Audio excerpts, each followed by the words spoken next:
जो लंगर आता है जहाँ पर, तो वो उनको कल एडमिनिस्ट्रेशन के कुछ पदाधिकारी उनको लंगर लगाने की अनुमति नहीं दे रहे थे। तो बोल रहे थे कि आपके पास परमिशन नहीं है। तो वो जहाँ दूर दूर से सांबा, कठुआ, जम्मू, उधमपुर, जोड़ी, रियासी, कितने दूर से 10-10 रुपये इकट्ठे करके जहाँ पर अपनी श्रद्धा व्यक्त करने के लिए, एक लंगर में सेवा अर्पण करने के लिए जो जहाँ पर आते हैं, और उनकी धार्मिक भावना से खिलवाड़ की जा रही है। और क्योंकि आज तक किसी भी गुरुद्वारे या किसी भी दरगाह में जो लंगर लगाए जाते हैं, उनकी तो किसी प्रकार की कोई भी एडमिनिस्ट्रेशन का कोई भी पदाधिकारी मुझे नहीं लगता कि कहीं गया हो और उनसे पूछा हो कि भाई आपके पास परमिशन है, आपने जहाँ पर लंगर लगाया है।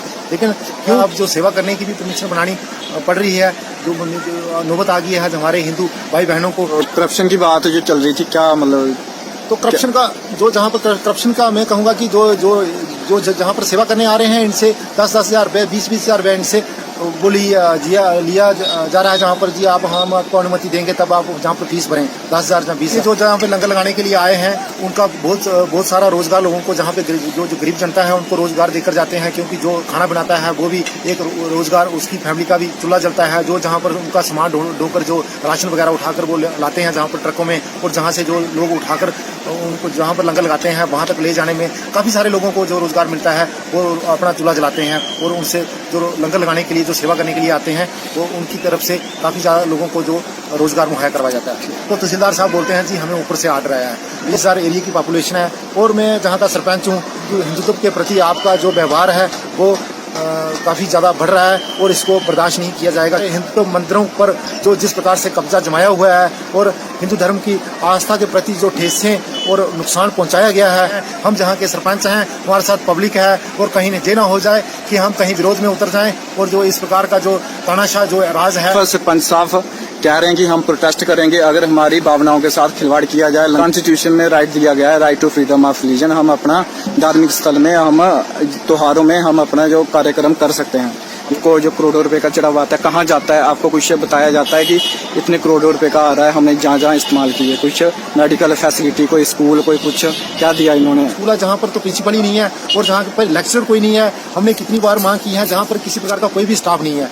पत्थर गिरा और दोनों लड़कियों को चोट आई, और उनके ट्रीटमेंट के लिए उनको जहाँ से जम्मू ले जाना पड़ा, और हमने 2-4 लोगों से पैसा इकट्ठा करके उनको जम्मू तक जहाँ से एम्बुलेंस प्रोवाइड की, और वहाँ जम्मू में उनका ट्रीटमेंट हुआ। और इस बोर्ड को जो जहाँ का एडमिनिस्ट्रेशन है, इनको उन पर लड़कियों पर भी, उन बच्चियों पर भी तरस नहीं आया कि उनको जम्मू में उनका जो भी 20-20 हज़ार 25 हज़ार रुपया उनका वहाँ पर ट्रीटमेंट पर खर्चा हुआ, और उनको भी इन्होंने किस प्रकार की फैसिलिटी, कोई किसी प्रकार का पैसा नहीं दिया। और जे हम इन पर तो किसी प्रकार की उम्मीद नहीं कर सकते कि जे हमारे जहाँ पर किसी प्रकार की भलाई का कोई काम कर सकते हैं। और मैं तो ये कहूँगा कि जो हमारे हिंदुत्व के प्रति इस प्रकार का व्यवहार किया जा रहा है, तो मैं मीडिया के माध्यम से यही कहूँगा कि इसको ज़्यादा से ज़्यादा शेयर किया जाए, क्योंकि और भी हमारे हिंदू धार्मिक स्थान हैं जहाँ पर इस प्रकार की कमियाँ आ रही हैं, और हिंदुत्व को ठेस पहुँचाई जा रही है। और मैं मीडिया के माध्यम से इसको आप सबसे प्रार्थना करता हूँ, विनती करता हूँ कि ज़्यादा से ज़्यादा शेयर करें। जो हमारे पदाधिकारी, जो हायर अथॉरिटी है, कहीं ना कहीं उनके पास ये आवाज़ पहुँचे कि इस प्रकार की भावनाओं से हमारे धर्म के प्रति जो हमारे धर्म को ठेस पहुँचा रही है, जो इतने दूर दूर से आ रहे हैं, लोगों को परेशान किया जा रहा है कि आप लंगर नहीं लगा सकते। भाई क्यों नहीं लंगर लगा सकते हैं? हमारे मंदिर, हमारा त्योहार, हम क्यों नहीं लंगर लगा सकते? कोई हिंसा थोड़ी ना कर रहे हैं। ये एडमिनिस्ट्रेशन का व्यवहार है, ये डीसी का व्यवहार है, जो ऊपर जो बैठे हुए बाबू लोगों का व्यवहार है। हमारे आस्थाओं के प्रति हमें ठेस पहुँचाने के लिए हमें कॉन्स्टिट्यूशन में राइट दिया गया है, right to freedom of religion. ये उसका वायलेशन हो रहा है शरेआम। ये सरपंच साहब थे जिनकी कोई बात नहीं सुनता। वर्ल्ड की number 1 democracy, largest democracy Bharat को कहा जाता है, फिर भी जहाँ पे पंच से लेके प्राइम मिनिस्टर लोगों द्वारा चुना जाता है, पर लोगों द्वारा चुने गए सरपंच की बातें कोई नहीं सुनता। कोई डीसी हो, तहसीलदार हो, कोई भी इनकी बातों को, जहाँ लोगों को जो परेशानी आ रही है, इनसे किसी तरह का बात नहीं किया गया और लोगों को परेशान किया जा रहा है। जय हिंद, भारत माता की जय। क्या बोलना चाहते हो आप? मैं सबसे पहले आप सबको महाशिवरात्रि के इस महापर्व की बधाई दूंगा। जो हर साल की तरह बनाए जाने वाला जो महाशिवरात्रि का जो मेला, इस बार भी हम सभी धूमधाम से बनाएं। और मेरी आप सबको, सारे समाज को बहुत बहुत शुभकामनाएं, मुबारक महाशिवरात्रि। जी, क्या परेशानी आ रही है आपको? जहाँ तक रहा परेशानी का सवाल, जो मैं आपको जहाँ पर कल का एक वाक़या बताऊँ, तो जो जहाँ पर दूर दूर से लंगर लगाने के लिए जो लोग अपनी श्रद्धा व्यक्त करने के लिए जहाँ पर भगवान भोले बाबा के चरणों में हायरी लगाने के लिए सेवा अर्पण करने आते हैं, तो एक वाकई जो कल निशारे कल जो लंगर आता है जहाँ पर, तो वो उनको कल एडमिनिस्ट्रेशन के कुछ पदाधिकारी उनको लंगर लगाने की अनुमति नहीं दे रहे थे। तो बोल रहे थे कि आपके पास परमिशन नहीं है। तो वो बोल रहे थे कि हम हर साल की तरह परमिशन लेकर आते हैं और हमारा 8-9 दिन जहाँ पर लंगर जहाँ पर चलता है। तो मैं जो ये कहूँगा कि हमारे हिंदुत्व के प्रति और हमारे हिंदू धर्म के मंदिरों के प्रति जो लोग आस्था करके जहाँ दूर दूर से सांबा, कठुआ, जम्मू, उधमपुर, जोड़ी, रियासी कितने दूर से 10-10 रुपये इकट्ठे करके जहाँ पर अपनी श्रद्धा व्यक्त करने के लिए एक लंगर में सेवा अर्पण करने के लिए जो जहाँ पर आते हैं और उनकी धार्मिक भावना से खिलवाड़ की जा रही है और हमारे हिंदुत्व को कहीं ना कहीं मैं मानता हूँ कि खतरे की ओर लेकर जो जाने का संदेश जो जहाँ की एडमिनिस्ट्रेशन का है वो दिख रहा है। क्योंकि आज तक किसी भी गुरुद्वारे या किसी भी दरगाह में जो लंगर लगाए जाते हैं उनकी तो किसी प्रकार की कोई भी एडमिनिस्ट्रेशन का कोई भी पदाधिकारी मुझे नहीं लगता कि कहीं गया हो और उनसे पूछा हो कि भाई आपके पास परमिशन है आपने जहाँ पर लंगर लगाया है। लेकिन क्यों जो हमारे हिंदू धर्म के जो जैसे कि जहाँ पर भगवान भोले बाबा का स्थान शिवखोड़ी में और जहाँ पर जो अपनी श्रद्धा व्यक्त करने आए हैं लोग जो जहाँ अपनी सेवा अर्पण करने आए हैं वो उनको ये पूछा जाता है कि आपके पास परमिशन है कि नहीं है, क्या आप जो सेवा करने की भी परमिशन बनानी पड़ रही है, जो नौबत आ गई है हमारे हिंदू भाई बहनों को। तो मैं कहूँगा कि जो हमारे हिंदुत्व को कहीं ना कहीं खतरे में डालने का प्रयत्न किया जा रहा है। जी, और करप्शन की बात जो चल रही थी, क्या मतलब तो करप्शन का जो जहाँ पर करप्शन का मैं कहूँगा कि जो जहाँ पर सेवा करने आ रहे हैं इनसे 10-10 हज़ार रुपये 20-20 हज़ार रुपये इनसे वो लिया जा रहा है। जहाँ पर जी आप हम आपको अनुमति देंगे तब आप जहाँ पर फीस भरें 10,000 या 20,000। अच्छा, लंगर लगाने के लिए भी पैसा लिया जा रहा है? लंगर लगाने के लिए। अच्छा, जिस जगह पे लंगर लग रहा है वो क्या लोकल लोगों का है या एडमिनिस्ट्रेशन की जगह है, क्या है? नहीं, वो एडमिनिस्ट्रेशन की जगह नहीं है। जो जहाँ भी लंगर लग रहे हैं वो तो लोग अपनी ज़मीनें ऐसे दे देते हैं लंगर के लिए फ्री में। और कहीं ना कहीं अगर कोई बंदा कहीं किराया भी ले तो वो लोगों को लंगर जो सेवा करने के लिए आए हैं इतनी दूर से सेवा भाव लेकर आए हैं तो वो ज़मीन का किराया भी दे देते हैं जिनकी ज़मीन में वो लंगर लगाते हैं। तो रोजगार किस तरह से मिलता है लंगर वालों को? देखिए, जो जहाँ पे लंगर लगाने के लिए आए हैं उनका बहुत सारा रोजगार लोगों को, जहाँ पे जो गरीब जनता है उनको रोजगार देकर जाते हैं। क्योंकि जो खाना बनाता है वो भी एक रोजगार, उसकी फैमिली का भी चूल्हा जलता है। जो जहाँ पर उनका सामान ढोकर जो राशन वगैरह उठाकर वो लाते हैं जहाँ पर ट्रकों में, और जहाँ से जो लोग उठाकर उनको जहाँ पर लंगर लगाते हैं वहाँ तक ले जाने में काफ़ी सारे लोगों को जो रोजगार मिलता है वो अपना चूल्हा जलाते हैं। और उनसे जो लंगर लगाने के लिए जो सेवा करने के लिए आते हैं वो उनकी तरफ से काफ़ी ज़्यादा लोगों को जो रोजगार मुहैया करवाया जाता है। देखिए, मैं बताना चाहता हूँ, जो शिवखोड़ी का इलाका है, ये देखिए, ये शिवखोड़ी के लिए अभी शिवरात्रि का महोत्सव चल रहा है।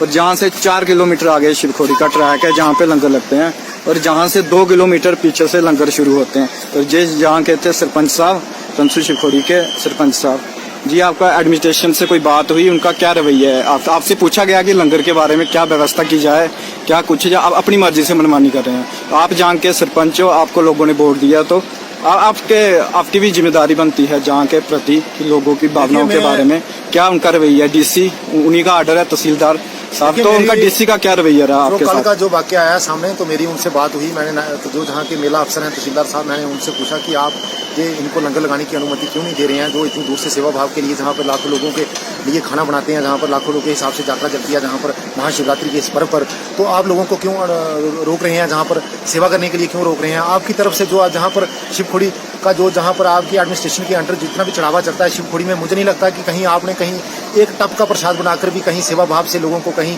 प्रसाद में खिलाया हो कि हम भी जहाँ जो शिवखोड़ी में भोले बाबा के दरबार में चढ़ावा हो रहा है उसकी तरफ से हमने लोगों को कहीं सेवा करके कहीं एक लंगर की व्यवस्था कहीं आप नहीं कर सके। और जो लोग 10-10 रुपये इकट्ठा करके अपने गाँव से, अपने शहरों से, और 10-10 रुपये की 20-20 रुपये की ग्राही इकट्ठा करके जहाँ पर सेवा भाव के लिए लंगर लगाने आते हैं, वो आप उनको क्यों परेशान कर रहे हैं? तो तहसीलदार साहब बोलते हैं जी हमें ऊपर से आर्डर आया है। तो मैं आपको बता दूं, क्योंकि जहाँ पर सराउंडिंग जो है कि 20,000 एरिया की पॉपुलेशन है और मैं जहाँ का सरपंच हूँ, मैं एडमिनिस्ट्रेशन को मीडिया के मद्देनज़र ये बात संदेश पहुँचाना चाहता हूँ कि कहीं ना कहीं वो दिन आ गया है जो हिंदुत्व के प्रति आपका जो व्यवहार है वो काफ़ी ज़्यादा बढ़ रहा है और इसको बर्दाश्त नहीं किया जाएगा। क्योंकि जे ना हो, इस बार तो आपने इस प्रकार का जो घमासान बनाया जहाँ पर लोगों को परेशान किया है, तो इस बार भी जे बर्दाश्त करने की क्षमता से परे था। लेकिन फिर भी हम आपको जे सीधे सरल शब्दों में चेतावनी देते हैं। अब वो हमारा हिंदुत्व जो पिछले ज़माने से ठुकराया जा रहा है, हर बात में हमारे हिंदू मंदिरों पर जो जिस प्रकार से कब्जा जमाया हुआ है और हिंदू धर्म की आस्था के प्रति जो ठेसें और नुकसान पहुंचाया गया है, अब वो भरपाई करने का समय आ रहा है। और मैं सीधे शब्दों में ये चेतावनी देना चाहता हूं, क्योंकि कहीं ना कहीं आप अपना व्यवहार को कहीं ठीक कर लें, क्योंकि ये जनता अब आपको बर्दाश्त करने वाली नहीं है। और हम भी जनता के बनाए हुए नुमाइंदे हैं, हम जहाँ के सरपंच हैं, हमारे साथ पब्लिक है, और कहीं ये ना हो जाए कि हम कहीं विरोध में उतर जाएं और जो इस प्रकार का जो तानाशाह जो राज है, इसका कहीं मुझे लगता है कि कहीं ना कहीं प्रोपोगंडा जो लोगों को दबाने का, जो जहाँ पर हिंदू धर्म के प्रति जो आस्था रखने वाले लोगों के साथ जो खिलवाड़ की जा रही है, उसके प्रति हमें कहीं रोडों पे ना उतरना पड़े और उसके प्रति हमें कहीं किसी प्रकार का कोई हम कुछ भी कर सकते हैं। और ये साफ सरपंच साफ कह रहे हैं कि हम प्रोटेस्ट करेंगे अगर हमारी भावनाओं के साथ खिलवाड़ किया जाए, लंगर लगाने में आगे से कोई परेशानी की जाए। हम एडमिनिस्ट्रेशन से यही कहते हैं कि जिनको लंगर लगाने की परमिशन नहीं दी जाए, 10-10 हज़ार रुपया मत लीजिए, उनको लंगर लगाने के लिए उनको परमिशन दी जाए, क्योंकि ये हिंदू धर्म की आस्था का सवाल है। और हमें कॉन्स्टिट्यूशन में राइट दिया गया है, right to freedom of religion. हम अपना धार्मिक स्थल में, हम त्योहारों में हम अपना जो कार्यक्रम कर सकते हैं। ये इनका यही कहना चाहते हैं, जैसे सरपंच साहब की हम प्रोटेस्ट करेंगे अगर आइंदा ये दूसरी बार ये सब हमारी भावनाओं के साथ खिलवाड़ की गई। ये देखिए शिवखोड़ी का है, जहाँ पे शिवरात्रि में लाखों लोग आते हैं दर्शन करने के लिए, और उनका खाना पीना का लंगर वाले करते हैं अपनी आस्था के साथ। ये था सरपंच साहब का कहना, शिवखोड़ी के सरपंच साहब जी का। यहाँ पे करोड़ों रुपए का चढ़ावा हर साल होता है, उसके आपको किस तरह के बेनिफिट दिए जा रहे हैं? गांव में आपको जो करोड़ों रुपए का चढ़ावा आता है कहाँ जाता है? आपको कुछ बताया जाता है कि इतने करोड़ों रुपए का आ रहा है, हमने जहाँ जहाँ इस्तेमाल किए? कुछ मेडिकल फैसिलिटी, कोई स्कूल, कोई कुछ क्या दिया इन्होंने? देखिए, ये प्रश्न आपका बहुत ही सही है, क्योंकि ये हमें हमारी पंचायत के सभी लोग पूछते हैं और हम रोज़ उनका यही उत्तर देते हैं।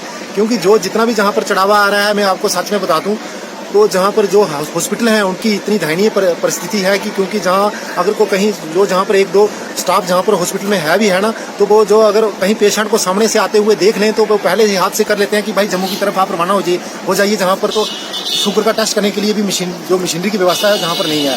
और आप देख सकते हैं जहाँ पर लाखों के हिसाब से यात्रा चलती है, आप जहाँ के जो सराउंडिंग एरिया है, दूर दराज पहाड़ी एरिया का, जहाँ पर और किसी प्रकार की सुविधा नहीं है जहाँ पर आसपास में, और जहाँ पे एक यात्रा टूरिस्ट प्लेस है जहाँ पर, और यात्रा के मद्देनजर ही कहीं उस हॉस्पिटल में किसी प्रकार की फैसिलिटी होनी चाहिए जो लोगों को भी कहीं उसकी सुविधा मिल जाए। और जहाँ पर किसी प्रकार की कोई भी फैसिलिटी नहीं है और हॉस्पिटल की बहुत ही दयनीय परिस्थिति है, किसी प्रकार की कोई मशीनरी नहीं है। और जहाँ आपने जो पूछा कि श्राइन बोर्ड की तरफ से आपको किस प्रकार की फैसिलिटी दी जा रही है, जहाँ पर जो हायर सेकेंडरी स्कूल है जहाँ पर तो प्रिंसिपल ही नहीं है और जहाँ पर लेक्चरर कोई नहीं है। हमने कितनी बार मांग की है, जहाँ पर किसी प्रकार का कोई भी स्टाफ नहीं है। और मैं हम तो कभी इस प्रकार की कभी अपेक्षा ही नहीं कर सकते कि हमें श्राइन बोर्ड की तरफ से किसी प्रकार का जहाँ पर सहूलत मुहैया करवाई जाएगी।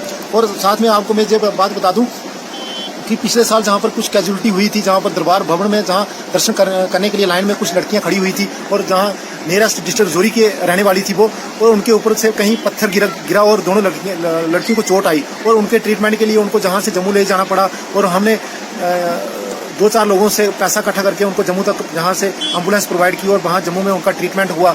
और इस बोर्ड को जो जहाँ का एडमिनिस्ट्रेशन है, इनको उन पर लड़कियों पर भी, उन बच्चियों पर भी तरस नहीं आया कि उनको जम्मू में उनका जो भी 20-20 हज़ार 25 हज़ार रुपया उनका वहाँ पर ट्रीटमेंट पर खर्चा हुआ और उनको भी इन्होंने किस प्रकार की फैसिलिटी, कोई किसी प्रकार का पैसा नहीं दिया। और ये हम इन पर तो किसी प्रकार की उम्मीद नहीं कर सकते कि ये हमारे जहाँ पर किसी प्रकार की भलाई का कोई काम कर सकते हैं। और मैं तो ये कहूँगा कि जो हमारे हिंदुत्व के प्रति इस प्रकार का व्यवहार किया जा रहा है, तो मैं मीडिया के माध्यम से यही कहूँगा कि इसको ज़्यादा से ज़्यादा शेयर किया जाए, क्योंकि और भी हमारे हिंदू धार्मिक स्थान हैं जहाँ पर इस प्रकार की कमियाँ आ रही हैं और हिंदुत्व को ठेस पहुँचाई जा रही है। और मैं मीडिया के माध्यम से इसको आप सबसे प्रार्थना करता हूँ, विनती करता हूँ कि ज़्यादा से ज़्यादा शेयर करें। जो हमारे पदाधिकारी, जो हायर अथॉरिटी है, कहीं ना कहीं उनके पास ये आवाज़ पहुँचे कि इस प्रकार की भावनाओं से हमारे धर्म के प्रति जो हमारे धर्म को ठेस पहुँचा रही है, जो जिस प्रकार से ऐसा वाक़या जो हमारे जहाँ पर शिवखोड़ी में हुआ है, कहीं ऐसा वाक़या कहीं और भी चल रहा होगा। तो मैं उम्मीद करता हूँ कि आप सबके प्यार से, आप सबके सहयोग से इस प्रकार की परेशानियाँ जो हमारे हिंदुत्व के को हिंदू धर्म के प्रति हो रहा है वो हिंदू धर्म के खत्म हो प्रति सके। हिंदू धर्म को खत्म करने का प्रयास किया जा रहा है। इसको कहीं ना कहीं रोका हम जाए। उस पर रोक लगा सकें और हम सब मिलकर इन परेशानियों का हल कर सकें, मेरी आप सबसे यही उम्मीद है। धन्यवाद। तो आपको ये बताना चाहता हूँ कि गुरुद्वारे में देखिए लंगर लगा रहता है। अमृतसर में गोल्डन टेम्पल में दिन रात किसी ने नहीं पूछा लंगर क्यों लगाया है। या अन्य दरगाहों में भी धार्मिक स्थलों में जो लोग लंगर लगाना चाहते हैं उनको किसी तरह से रोका टोका नहीं जाता, ना ही पैसे लिए जाते हैं। पर हिंदू मंदिरों में शिवरात्रि के समय में इनमें लोगों से पैसे लिए जा रहे हैं 10-10 हजार रुपया की, और परमिशन भी नहीं दे रहे हैं। परेशान किया जा रहा है, लोग इतने दूर दूर से आ रहे हैं, लोगों को परेशान किया जा रहा है कि आप लंगर नहीं लगा सकते। भाई क्यों नहीं लंगर लगा सकते? हमारे मंदिर, हमारा त्योहार, हम क्यों नहीं लंगर लगा सकते? कोई हिंसा थोड़ी ना कर रहे हैं। ये एडमिनिस्ट्रेशन का व्यवहार है, ये डीसी का व्यवहार है, ये ऊपर जो बैठे हुए बाबू लोगों का व्यवहार है। हमारे आस्थाओं के प्रति हमें ठेस पहुंचाने के लिए हमें कॉन्स्टिट्यूशन में राइट दिया गया है, right to freedom of religion, ये उसका वायोलेशन हो रहा है शरेआम। ये सरपंच साहब थे जिनकी कोई बात नहीं सुनता। वर्ल्ड की number 1 democracy, largest democracy Bharat को कहा जाता है, फिर भी जहाँ पे पंच से लेके प्राइम मिनिस्टर लोगों द्वारा चुना जाता है, पर लोगों द्वारा चुने गए सरपंच की बातें कोई नहीं सुनता। कोई डीसी हो, तहसीलदार हो, कोई भी इनकी बातों को, या लोगों को जो परेशानी आ रही है इनसे किसी तरह का बात नहीं किया गया और लोगों को परेशान किया जा रहा है। जय हिंद, भारत माता की जय।